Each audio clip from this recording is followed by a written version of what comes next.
Hello guys, welcome back to my channel. मैं आज आपको आगे का टॉपिक स्टार्ट करा रही हूँ इनकम फ्रॉम सैलरी वाले चैप्टर का।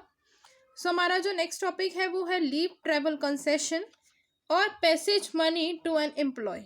ठीक है, लीव ट्रैवल कंसेशन वाला टॉपिक है। मेडिकल बेनिफिट्स वाला टॉपिक मैंने पहले करा दिया है, उसका जो प्रैक्टिकल है वो भी मैं करा चुकी हूँ।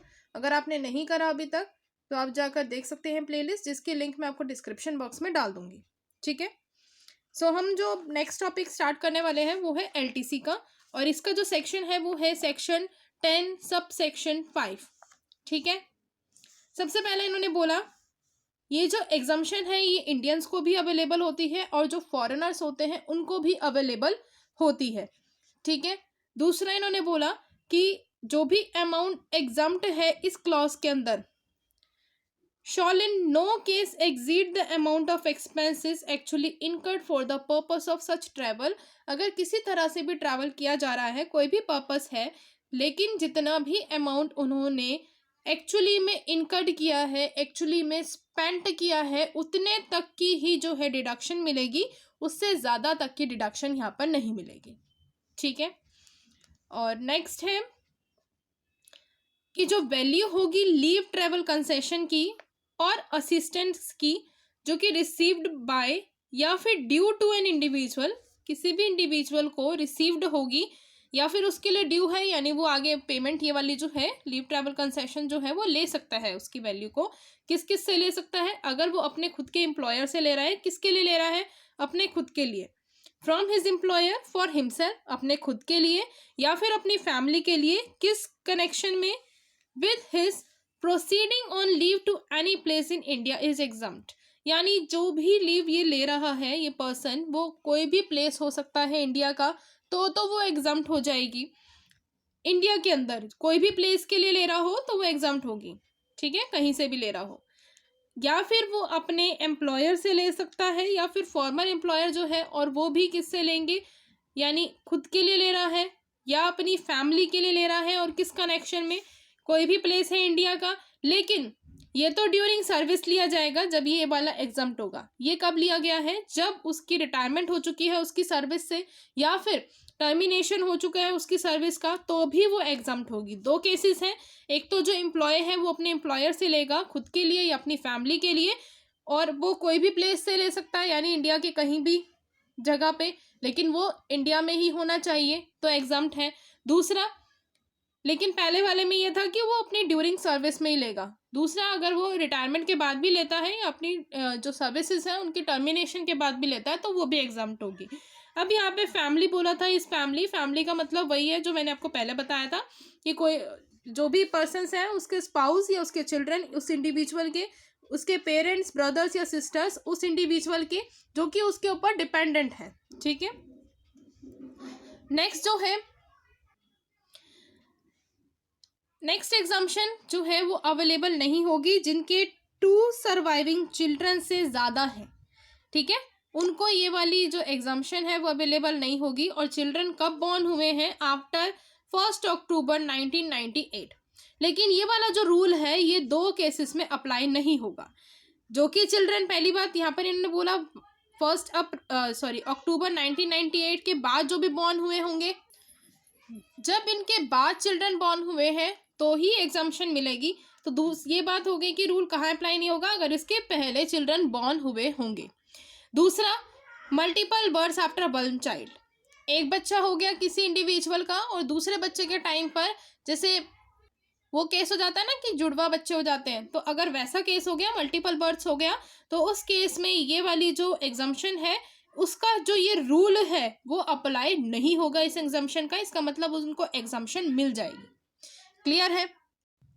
नेक्स्ट देखो, ये जो एग्जाम्पशन है ये अवेलेबल होगी एम्प्लॉय को in respect of 2 journeys performed in a block of 4 calendar years commencing from the calendar year 1986 if such a concession is not availed of by an individual during a block of 4 calendar years, amount of expenses in respect of leave travel concession first availed of by the individual during first calendar year of the immediately succeeding block of the 4 calendar years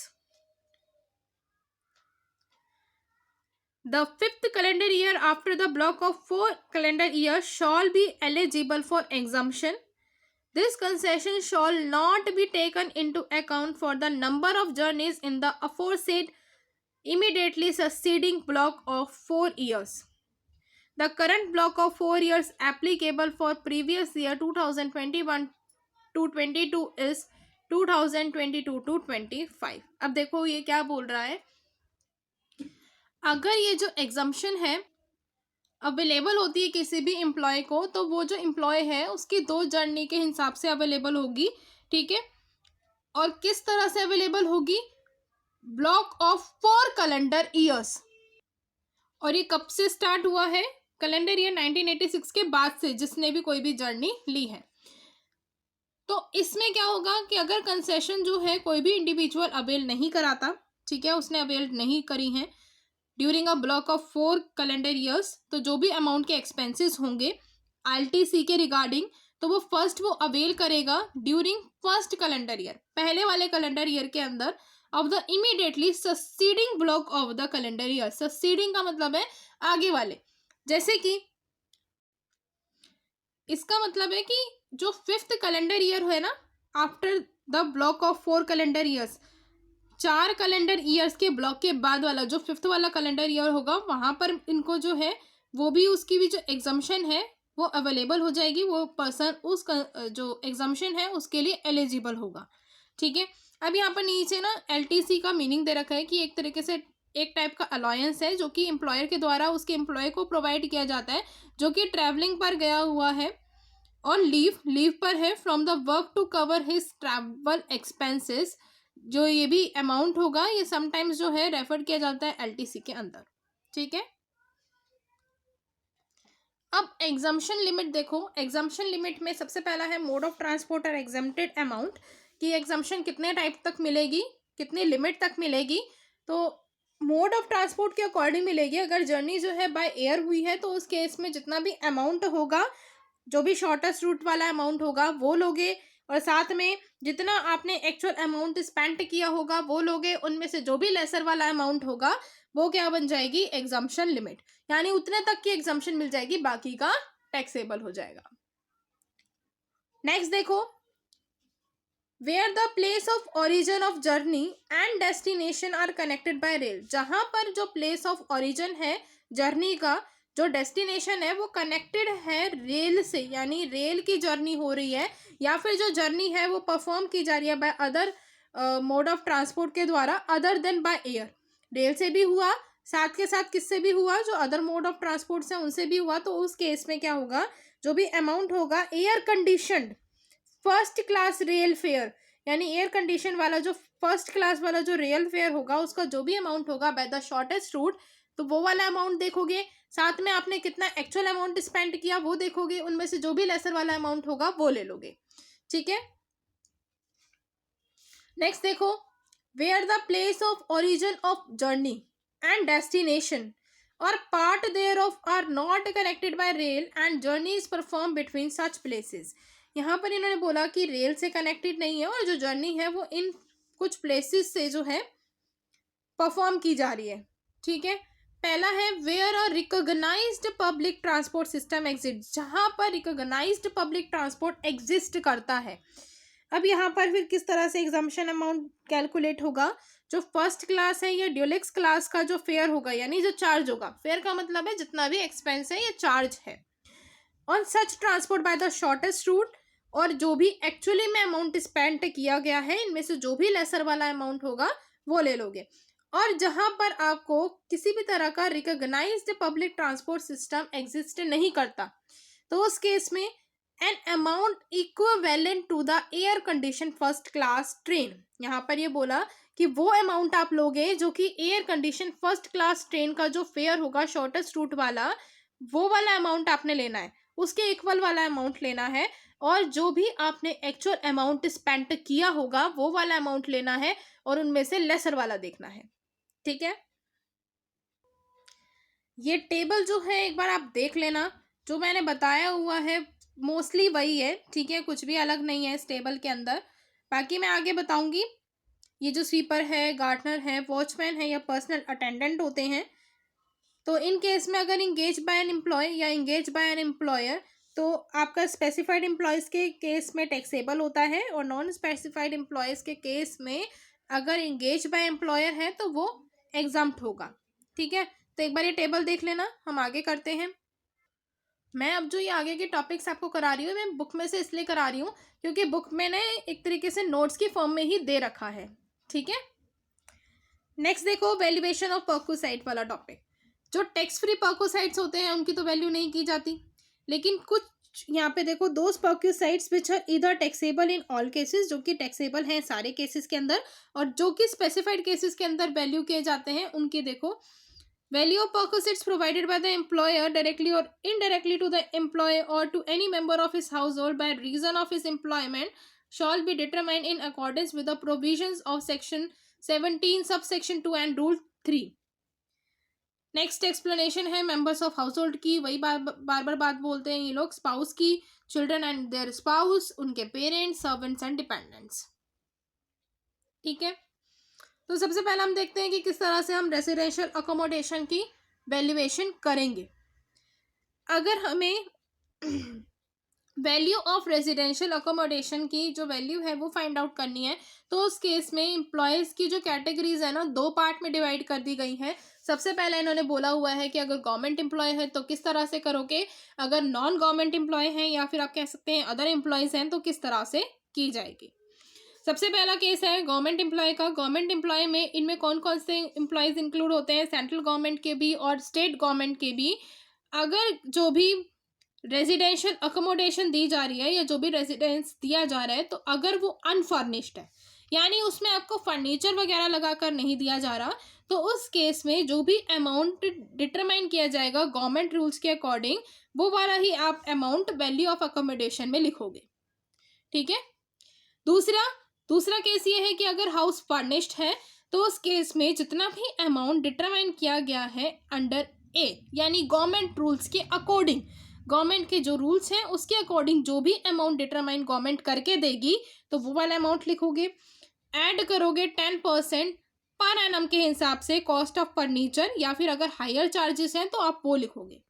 add कर दोगे, less कर दोगे कितना amount जो है, amount paid और payable by employ, employ ने कितना पे किया है, अगर कुछ पे किया होगा तो आपकी वैल्यू ऑफ अकोमोडेशन निकल आएगी, फर्निश्ड के केस में भी और अनफर्निश्ड के केस में। देखो नॉर्मल सी बात है, अनफर्निश्ड में तो जो गवर्नमेंट ने बताया हुआ है वो लिख दोगे डायरेक्ट जाकर। फर्निश्ड में क्या करोगे, जो गवर्नमेंट ने बताया हुआ है वो लिखोगे प्लस में क्या करोगे, कॉस्ट ऑफ फर्नीचर और हायर चार्जेस लेस करेंगे जो भी अमाउंट पे होगा एम्प्लॉय के द्वारा वो, और वैल्यू ऑफ अकोमोडेशन नॉर्मल निकल आएगी। ठीक है, अब इसका क्वेश्चन देखो एक बारी। क्वेश्चन क्या बोल रहा है, Shri Bishan नारीन is district magistrate of Agra, he is living in a furnished bungalow, furnished bungalow में रह रहे हैं, तो फर्निश्ड बंगलो का ये वाला हिस्सा है। ठीक है, देखेंगे अब फिर। Provided by the government free of rent, government के द्वारा उनको प्रोवाइड किया गया है, जिसका जो रेंट है बिल्कुल फ्री है, यानी रेंट फ्री हाउस है जो कि गवर्नमेंट एम्प्लॉय का है। उनकी सैलरी कितने की है, 1,20,000 पर मंथ की। रेंट कितना है अनफर्निश्ड बंगलो का, उन्होंने बोला कि रेंट जो होता है वो 2,000 पर मंथ होता है एज गवर्नमेंट रूल्स के according, but it's fair rental value, उसकी खुद की जो फेयर रेंटल वैल्यू है वो है 17,500 की पर मंथ के हिसाब से। ठीक है, so he is provided furniture costing, furniture कितना दे रखा है, 1,70,000 रुपीज़ का दे रखा है। तो आपने कंप्यूट करनी है कि रेंट फ्री हाउस की पर्क्यूसाइट की जो वैल्यू है वो कितनी आएगी। अब देखो आपको जो दे रखा था वो दे रखा था कि पहले तो सबसे पहले आपने देखना है कि अमाउंट कितना डिटरमाइंड हुआ है as per the government rule. तो गवर्नमेंट ने बोला कि 2,000 रुपये पर मंथ का रेंट चढ़ता है, तो इसका मतलब सबसे पहले आप क्या लिखोगे, amount determined as per government rules. ठीक है, कितना आ गया, 2,000 इंटू में 12, 24,000 रुपीज़ का। अब ऐड करोगे, उन्होंने फर्नीचर दिया, कितने का फर्नीचर दिया है, 1,70,000 रुपीज़ का, जिसका कितना परसेंट लेते हैं हम लोग, 10% लेते हैं अकॉर्डिंग टू दिस शेड्यूल बोल सकते हो, या फिर आप फॉर्मूला बोल लो। ठीक है, तो 1,70,000 का 10% कितना आ जाएगा? 17,000 ऐड कर दोगे। एम्प्लॉय ने कहीं लिखा है कि एम्प्लॉय ने कुछ पेमेंट करी है? नहीं लिखा हुआ। तो क्या करोगे? इसको नॉर्मल ऐड कर दो। कितना आ गया? 41,000 रुपीज। ठीक है, तो value of rent free furnished house की वैल्यू जो है आराम से निकल कर आ जाएगी। नेक्स्ट देखो केस, अदर एम्प्लॉयज का केस है अगर, तो उस केस में क्या होगा? अदर एम्प्लॉयज के केस के लिए आपने ये देखना है, ठीक है। अदर एम्प्लॉयज में अगर the accommodation owned by employer in a city having a population, अब यहाँ पर पॉपुलेशन के हिसाब से देखोगे कि अगर तो जो भी एम्प्लॉयर है वो एकोमोडेशन दे रहा है, किस तरह से दे रहा है, जहाँ पर पॉपुलेशन कितनी है, अगर 25 लाख से ज़्यादा की पॉपुलेशन है तो 15% की सैलरी पर दोगे। अगर आपकी 10 लाख से ज़्यादा की है लेकिन अप टू 25 लाख तक की है तो 10% ऑफ सैलरी जाएगा। और अगर 10 लाख तक की ही है पॉपुलेशन तो उस केस में 7.5% ऑफ सैलरी जाएगा। ठीक है, लेकिन अगर अकोमोडेशन हायर की हुई है एम्प्लॉयर ने, वो उसकी खुद की थी, वहाँ पे पॉपुलेशन साइज देखोगे, अगर उसने हायर की हुई है तो सारे हायर के केसेस में जितने भी हायर चार्जेस होंगे और 15% ऑफ सैलरी जो होगा वो इनमें से जो भी लेसर वाला अमाउंट होगा वो वाला अमाउंट आप लोगे। क्लियर है इतनी बात? वापस से ऊपर आ जाओ।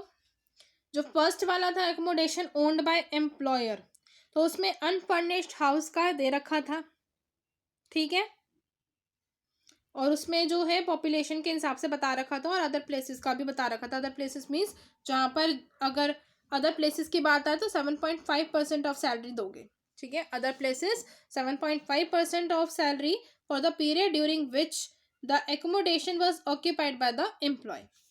अगर लीज पर है, रेंट पर है, तो 15% ऑफ सैलरी और जो भी आपका हायर का अमाउंट होगा वो उनमें से जो भी लेसर वाला अमाउंट होगा वो ले लेते हैं। लेकिन अगर फर्निश्ड हाउस है तो उस केस में क्या होगा? फर्निश्ड हाउस के केस में वैल्यू ऑफ अनफर्निश्ड हाउस की वैल्यू आपको गिवन होगी क्वेश्चन के अंदर, वो वैल्यू आप लोगे, ऐड करोगे, जो भी अगर फर्नीचर दिया हुआ है या कोई भी हायर चार्जेस दिए हुए हैं उनको ऐड कर दोगे। और उसके बाद अगर हमने एकोमोडेशन है एट कॉन्सेशनल रेंट के केस में अगर हमने जो है एकोमोडेशन निकालनी है तो उस केस में क्या करोगे? जो भी वैल्यू आएगी अनफर्निश्ड की या फर्निश्ड की या कोई भी एकोमोडेशन की जो वैल्यू आएगी वो आप लिखोगे, लेस करोगे उसमें से अमाउंट जितना भी एम्प्लॉय ने पे किया होगा और जो वैल्यू है कंसेशनल रेंट की वो निकाल लोगे।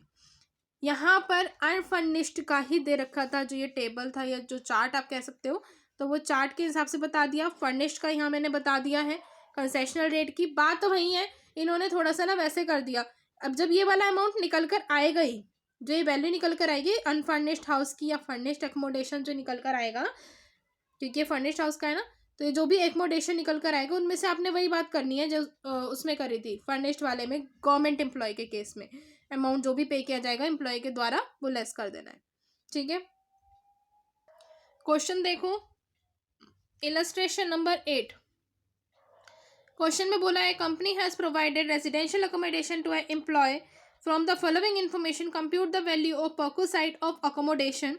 फेयर रेंटल वैल्यू दे रखी है हाउस की एनुअल पीए यानी पर एनम वाली, ठीक है, कितनी दे रखी है? 70,000 रुपीज़ की। सैलरी गिवन है 6 लाख रुपीज़ की और इन्होंने बोला हाउस जो है सिचुएटेड है, अगर केस दे रखे हैं दो केस, हाउस अगर सिचुएटेड है जिसमें जो है 25 लाख से ज़्यादा की पॉपुलेशन है, तो जब 25 लाख से ज़्यादा की पॉपुलेशन होगी तो आप कितना लोगे? 15% ऑफ सैलरी लोगे। तो इन्होंने वही बताया वैल्यू ऑफ परक्यूसाइट कितनी हो जाएगी? 50% ऑफ सैलरी। तो 15% ऑफ सैलरी यानी 6 लाख का 15% निकाला तो कितना आ गया? 90,000। The fair rental value of the house shawl not be consider, यहाँ पर अभी कंसिडर नहीं की जाएगी। नेक्स्ट देखो, हाउस सिचुएटेड कहाँ है? 10 लाख से कम तक की पॉपुलेशन है तो कितना लोगे? 7.5% ऑफ सैलरी। वो सैलरी कितनी दे रखी है? 6 लाख की, तो 6 लाख का 7.5% ले लोगे तो कितना आ जाएगा? 45,000 रुपीज। क्लियर है? नेक्स्ट क्वेश्चन देखो, a company took a house on rent and allotted it to its an employ. Company ने क्या किया? एक हाउस ले लिया रेंट पर और उसको किसको अलॉट कर दिया? अपने एम्प्लॉय को अलॉट कर दिया। तो इन्फॉर्मेशन से कंप्यूट करनी है कि वैल्यू ऑफ परक्यूसाइट कितनी होगी एकोमोडेशन की। Rent paid for the year कितने पूरे साल का कितना रेंट जाता है? 60,000 रुपये का। सैलरी दे रखी है 5 लाख रुपए की। फर्नीचर की कॉस्ट दे रखी है 60,000 रुपीज़ की। और रेंट चार्ज जो है एम्प्लॉय की सैलरी में से पर मंथ कितना करता है? 1,000 रुपया करता है। तो देखो अब यहाँ पर हमें नॉर्मल से प्रोवाइड कुछ भी नहीं कर रखा, नहीं बोल रखा कि कितना जो है पॉपुलेशन है, तो नहीं बोल रखा, तो आप नॉर्मल क्या लोगे? 15% ऑफ सैलरी लोगे और जितना एक्चुअल रेंट जाता है विच एवर इज लेस। ये वाला केस बन जाएगा। ये वाला देखो, accommodation hired by employer, employer ने हायर पर ले रखा और किसको दे दिया? अपने एम्प्लॉय को दे दिया। तो उस केस में हायर चार्जेस जितने होंगे और 15% ऑफ सैलरी जो भी कम होगा वो वाला। ठीक है, देखो अब 15% ऑफ सैलरी और एक्चुअल रेंट कितना है? 60,000 रुपीज़ का। और 15% ऑफ सैलरी कैलकुलेट करोगे, सैलरी का 15%, 5 लाख का 15% कैलकुलेट करो तो आ जाएगा 75,000 रुपीज़। 75,000 और 60,000 विच एवर इज लेसर, तो लेसर कौन सा है? 60,000, वो ले लोगे। ऐड करोगे कॉस्ट ऑफ फर्नीचर 10%, तो फर्नीचर की कॉस्ट दे रखी है 60,000, उसका 10% निकालो, 6,000 ऐड कर दिया। अब एम्प्लॉय जो है वो भी दे रहा था पैसा, वो लेस कर दो। Rent charge from employee, employee से रेंट कितना चार्ज किया जा रहा है? 1,000 पर मंथ के हिसाब से बोल रखा है। तो 1,000 इंटू में 12, तो 12,000 माइनस कर दोगे तो वैल्यू आ जाएगी कंसेशनल अकोमोडेशन की। कितनी आ गई? 54,000। क्लियर है? आगे नेक्स्ट अकोमोडेशन देखो, accommodation provided in a hotel. अगर किसी भी तरह की अकोमोडेशन होटल में प्रोवाइड की जा रही है, कैसे? Where the accommodation is provided by the employer, employer के द्वारा प्रोवाइड की जा रही है, चाहे वो गवर्नमेंट है या नॉन गवर्नमेंट एम्प्लॉय है। ठीक है, to employee in a hotel, its value shall be as under. कैसे होगी? कैसे कैलकुलेट करोगे? Where the accommodation is provided on his transfer, जब अकोमोडेशन प्रोवाइड कराई जा रही है उसके ट्रांसफर पर। ट्रांसफर पर मतलब अगर किसी भी एम्प्लॉय को ट्रांसफर करा दिया गया है, एक प्लेस से दूसरे प्लेस भेज दिया गया काम करने के लिए, तो उस केस में कैसे होगी? And the period in an aggregate does not exceed 15 days, और पीरियड जो है टोटल वो 15 दिन से ज़्यादा का नहीं होना चाहिए। अगर नहीं है तो जितनी भी वैल्यू होगी वो सारी क्या हो जाएगी? नील हो जाएगी, यानी टैक्सेबल नहीं होगी, एग्जम्प्ट हो जाएगी। अगर हम अदर केस देखें तो उस केस में जो भी वैल्यू है shawl be taken 24% of salary paid, जितना भी 24% सैलरी का पे किया जा रहा है, और payable for the previous year for the period during which such accommodation is provided, उस पीरियड की जो भी पीरियड की एकोमोडेशन प्रोवाइड कराई जा रही है, और द एक्चुअल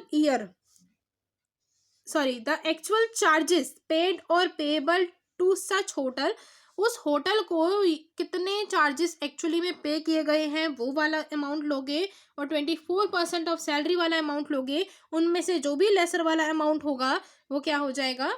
टैक्सेबल, सॉरी वो हो जाएगा एग्जम्प्ट। ठीक है, नेक्स्ट देखो क्वेश्चन पे आते हैं। और जो बैलेंस होता है वो आपका टैक्सेबल हो जाता है, इतना पता है ना? एग्जम्प्ट वाला माइनस कर दोगे और जो बैलेंस बचता है वो टैक्सेबल हो जाता है। इधर वही बात लिख रखी है। क्वेश्चन देखो, क्वेश्चन है एक्स जो है वो अपॉइंट किया गया है कोलकाता में, और वो जो है 25 डेज रहा होटल के अंदर, और देर आफ्टर उसने क्या किया? शिफ्ट कर लिया एक हाउस में जो कि उसके एम्प्लॉयर ने ही उसको प्रोवाइड कराया था। तो अब आपको इन्फॉर्मेशन दे रखी है और आपको टैक्सेबल वैल्यू निकालनी है पक्को साइड की। ठीक है, तो कैसे है? पहले बोला इन्होंने रूम रेंट इन होटल, होटल में पर दिन का कितना खर्चा आ रहा था? 1,000 रुपये पर दिन का आ रहा था। ठीक है, सैलरी कितनी दे रखी है? 7,30,000 रुपीज़ की। ये फुल सैलरी है।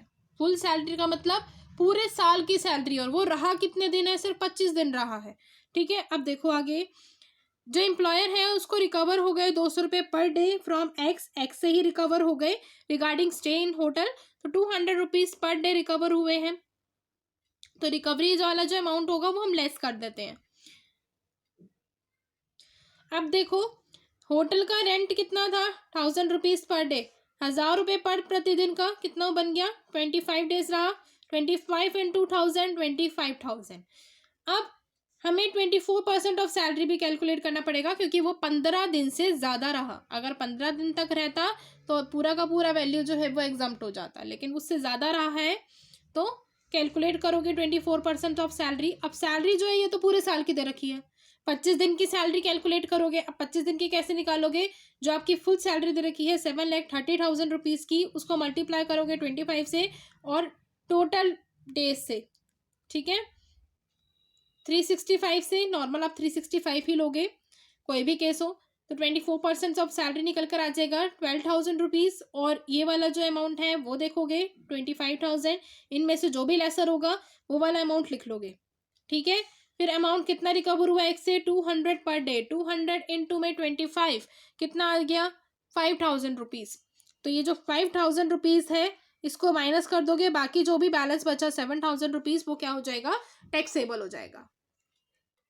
नेक्स्ट देखो, अकोमोडेशन प्रोवाइडेड एट साइट, अगर साइट पर ही कोई अकोमोडेशन प्रोवाइड की जा रही है, where the accommodation is provided to an employee working at a mining site पर की जा रही है, और an onshore oil exploration site या फिर प्रोजेक्शन एग्जीक्यूशन साइट, और डैम साइट या फिर पावर जनरेशन साइट, और एन ऑफशोर साइट, इन तरीके से जो है साइट पर की जा रही है। तो किस तरह से कैलकुलेट करोगे इनकी वैल्यू को, being of a temporary nature and having plinth area not exceeding 800 square feet is located not less than 8 kilometers away from the local limits of a municipality or cantonment board। यानी temporary nature का होगा वो जो भी काम होगा, और दूसरा कि जो एरिया होगा अगर उसकी जो स्क्वायर फीट है वो 800 स्क्वायर फीट से ज़्यादा नहीं होनी चाहिए, अगर नहीं होगी तो वो पूरा एग्जाम्प्ट हो जाएगा।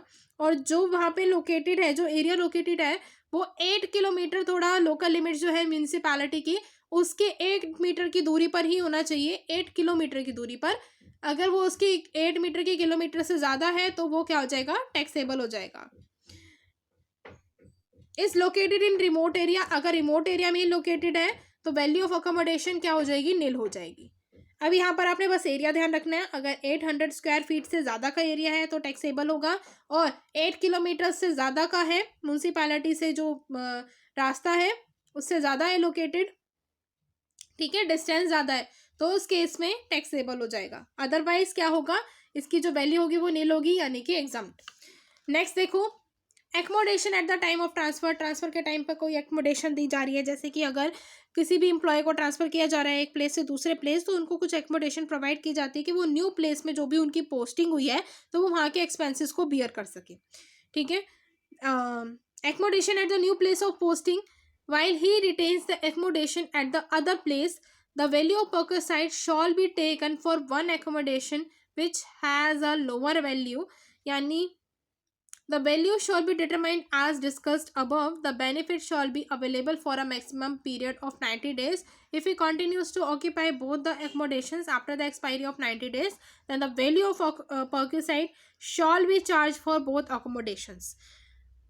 जैसे मान लो उसको कोई भी 2 एकोमोडेशन प्रोवाइड की गई, ट्रांसफ़र के टाइम पे होटल की भी प्रोवाइड कर दी और जो रेंट फ्री हाउस है उसकी भी प्रोवाइड कर दी, तो वो मैक्सिमम 90 डेज तक का अगर बेनिफिट उठाता है, तो अगर 90 डेज के बाद, एक्सपायरी ऑफ 90 डेज के बाद अगर वो बेनिफिट उठाता है उसका, तो क्या हो जाएगा, वो चार्जेबल हो जाएगी उसके लिए एकोमोडेशन जो कि एग्जाम्प्ट थी पहले।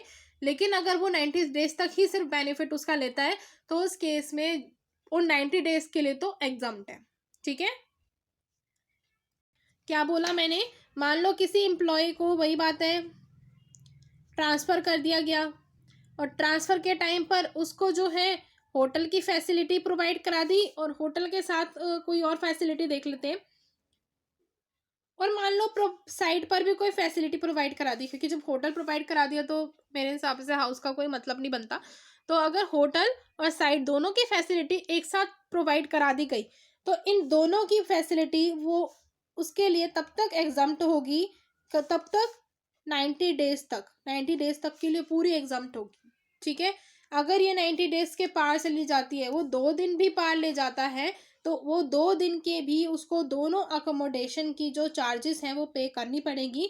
अदरवाइज अगर वो क्या करता है कि कोई सी भी एक लोअर वाली जो होगी, यानी जो कम मिल रही होगी, अगर उसका वो टैक्स भरता रहा तो ठीक है, अदरवाइज उनको 90 डेज का टाइम दिया जाता है, ठीक है। आगे देखो यहाँ पे कुछ एक्सप्लेनेशन दे रखी है, इन्होंने बोला अकोमोडेशन, इसके अंदर क्या क्या इंक्लूड हो सकता है, हाउस भी इंक्लूड हो सकता है, हाउस की अकोमोडेशन दी जा सकती है, फ्लैट की, फार्म हाउस की, क्या उनका कुछ पार्ट भी दिया जा सकता है, ठीक है, होटल की, मोटल की, सर्विस अपार्टमेंट की, गेस्ट हाउस की, कराविन की, और आपका mobile home, ship and other floating structure की भी एकोमोडेशन यानी फैसिलिटी जो है वो प्रोवाइड करा जा सकती है। नेक्स्ट है होटल, इसमें जो है ये लाइसेंस अकोमोडेशन होती है in the nature of motel, service apartment and guest house, ठीक है। रिमोट एरिया, रिमोट एरिया में कितना, एटलीस्ट 40 किलोमीटर होना चाहिए अवे फ्रॉम द टाउन, उस टाउन से 40 किलोमीटर की दूरी पर होना चाहिए एटलीस्ट, कि जिनकी जो पॉपुलेशन है वो 20,000 से ज़्यादा की नहीं है, ठीक है।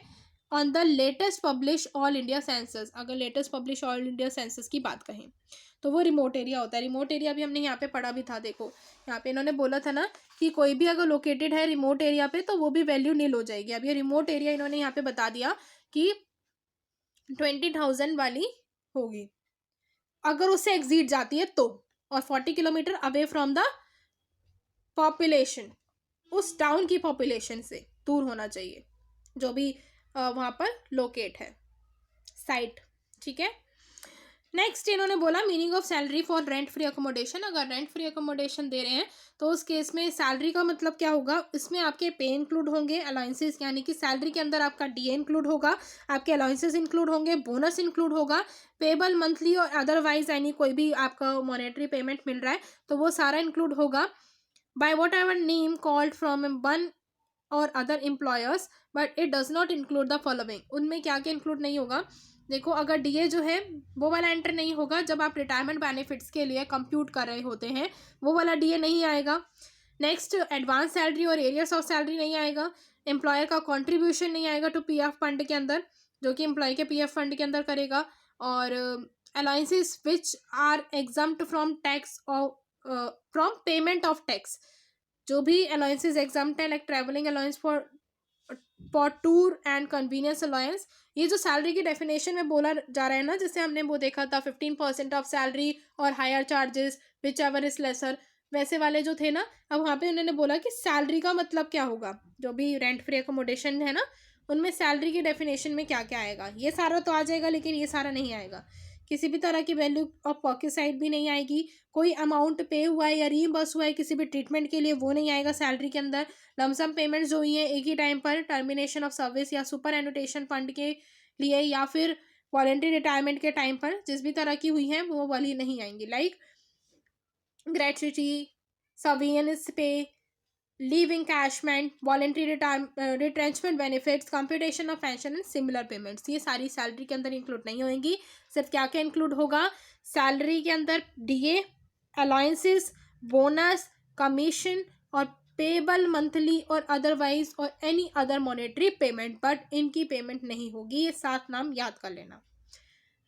अभी जो क्वेश्चन है ये रेंट फ्री हाउस वाले के से ही रिलेटेड है, ठीक है। तो हम आगे बढ़ते हैं, आगे वाला जो क्वेश्चन है उसमें भी आपने रेजिडेंशियल अकोमोडेशन ही कैलकुलेट करनी है, उसकी वैल्यू ही कैलकुलेट करनी है, ठीक है, मेनली सैलरी भी कंप्यूट करनी है।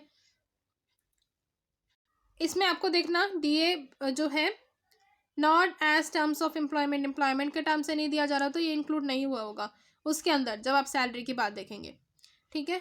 तो आज मैं आपको यहीं तक का ही टॉपिक करा रही हूँ, नेक्स्ट वीडियो में मैं अभी कराऊंगी आपको नेक्स्ट टॉपिक। सो मिलते हैं नेक्स्ट वीडियो में, बाय बाय।